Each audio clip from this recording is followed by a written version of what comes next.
আমাকে ফাইনাল ইন্টারভিউতে বলেছে আবার ইন্টারভিউ এর জন্য ডাকবে, 3 মাস হয়ে গেছে, এখনো ডাকেনি। আমার করণীয় কি? আমি প্রথম ইন্টারভিউ দিয়েছি।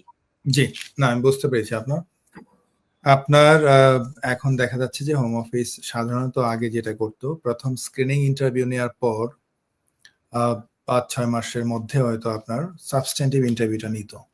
তো এখন সাবস্ট্যান্টিভ ইন্টারভিউ নেওয়ার পর যদি তারা মনে করে যে আপনি যে উত্তরটা তারা পেয়েছে আপনার কাছ থেকে সেটা হয়তো সাফিসিয়েন্ট না, আপনার হয়তো আরো কিছু জানার থাকতে পারে, এই জন্যই হয়তো ওনারা বলেছেন যে ওনারা ডাকবেন।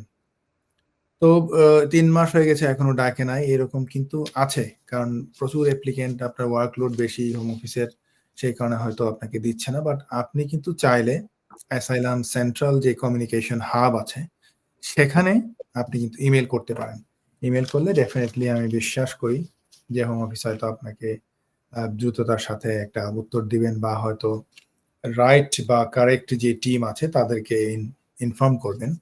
সো আপনি একটা ইমেল করে ট্রাই করতে পারেন, হোপফুলি আপনার। শেষ প্রশ্ন, আর কোনো প্রশ্ন নিব না, আজকের অদ্বৈ শেষ, আজকের জন্য এটাই শেষ প্রশ্ন।